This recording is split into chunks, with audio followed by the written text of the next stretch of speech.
Sa baryo ng Northern Samar, isang lugar na tahimik ngunit puno ng hamon ng kahirapan, isinilang si Deo Jarito Balbuena or mas kilala bilang Diwata noong August 31, 1982. Sa mga araw na iyon, halos wala pa sa isipan ng mga tao ang salitang tagumpay.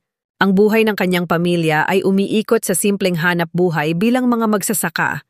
Bagamat mahirap, pinangarap ni Deo na balang araw ay mabago ang kanyang kapalaran. Sa murang edad, natutunan na ni Deo ang halaga ng trabaho.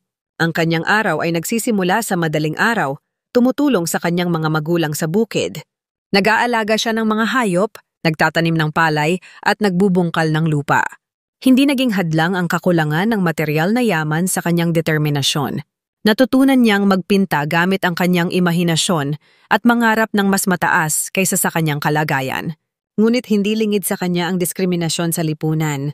Bata pa lamang, nararamdaman na niya ang pagtingin ng ibang tao dahil sa kanyang pagkatao. Subalit imbes na panghinaan ng loob, ginawa niya itong inspirasyon upang patunayan na walang imposible sa taong determinado. Sa edad na 17, nagpasya si Deo na lisanin ang Northern Samar upang makipagsapalaran sa Metro Manila. Walang katiyakan ang kanyang pupuntahan. Ang baon lamang niya ay ilang damit, konting pera at malaking pangarap. Ang unang hakbang na ito ay naging simula ng pinakamalaking pagbabago sa kanyang buhay. Sa Maynila, hinarap niya ang katotohanan ng lungsod. Napakahirap makahanap ng trabaho, lalo't wala siyang sapat na edukasyon. Sinubukan niyang magtrabaho sa isang salon bilang isang beautician. Dito natutunan niya ang kasanayan sa pagpapaganda. Ngunit hindi ito sapat para matustusan ang kanyang pang-araw-araw na pangangailangan. Naghanap pa siya ng iba't ibang trabaho, mula sa pagbebenta ng street food, paglalako ng produkto, hanggang sa pagiging construction worker.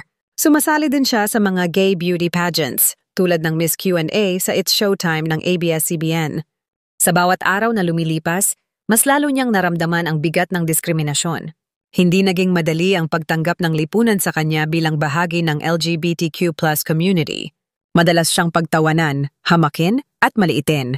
Ngunit sa halip na sumuko, ginawa niya itong motivation upang ipakita na ang kanyang pagkatao ay hindi magiging hadlang sa kanyang mga pangarap.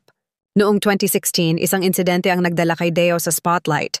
Isang araw, nagdesisyon siyang magpunta sa himpilan ng pulisya upang magsumbong tungkol sa ilang kaibigan na sangkot sa ilegal na gawain. Sa kabila ng panganib, nanindigan siya para sa tama. Habang nasa presinto, nakuhanan siya ng video ng isang bystander. Sa video, makikita si Deo na maayos ang kilos at punong-puno ng karisma. Ang kanyang paraan ng pagsasalita na may halong humor at pagiging totoo sa sarili ay agad na nag-viral sa social media. Tinawag siyang Diwata ng Precinct, isang palayaw na nagpasikat sa kanya ng biglaan. Bagamat may mga tao na humanga sa kanyang katapangan, marami rin ang nangutya. Ngunit hindi ito naging dahilan para mawalan siya ng lakas ng loob. Sa halip, ginamit niya ang atensyon na natamo upang ipahayag ang kanyang layunin.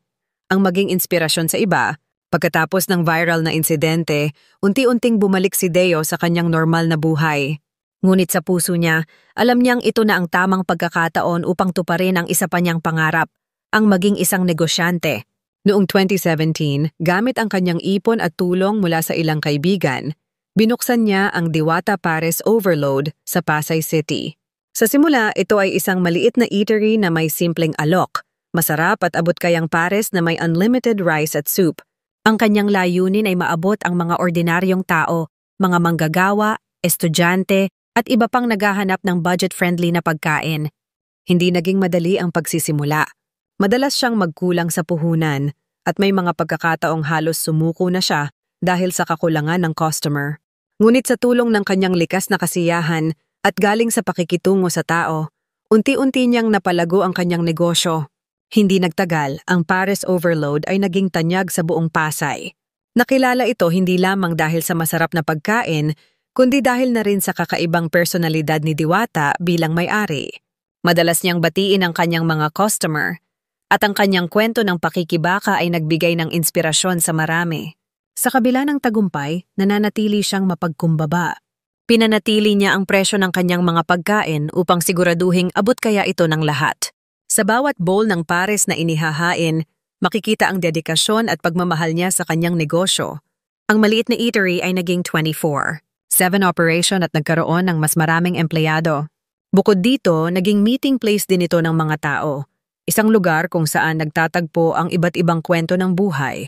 Dahil sa kanyang tagumpay, maraming tao ang nag-imbita kay Diwata na magbahagi ng kanyang kwento.